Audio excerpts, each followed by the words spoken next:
Hey, what's up guys? So for today's video, I'd like to share to you kung paano natin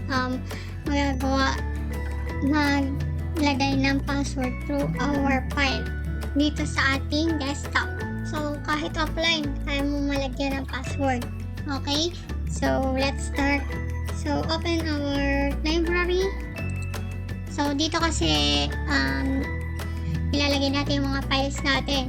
Papakita ko lang yung ibig kong sabihin.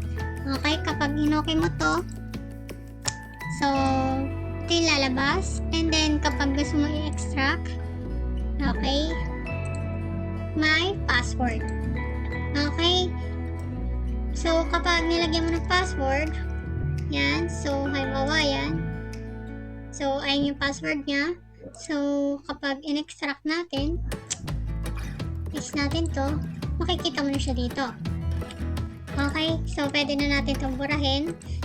So let's start kung paano natin gagawin na lagyan yung password ng file natin. Okay, so right click. So punta ka lang dito sa add to archive. Ito yung ano natin, no? So click mo na yung zip file. Delete files after archiving. And then set password. Then, so, pakita ko anong gusto kong password, no? No.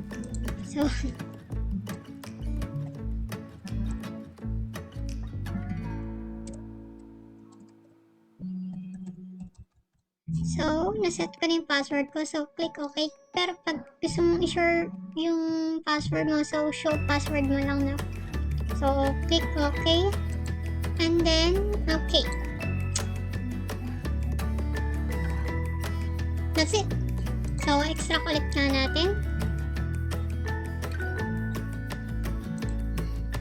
So, saan natin i-extract? So, kayo bahala kung saan. So, yan. And then, password. Yan yung na-create natin, no? So, okay. So, yan lang po yung ating paglalagay ng password sa ating files dito. So halimbawa kung gusto mo is ito lang, so pwede rin siyang lagyan ng password kahit isang file lang, kahit ano yan pwede mo lagyan.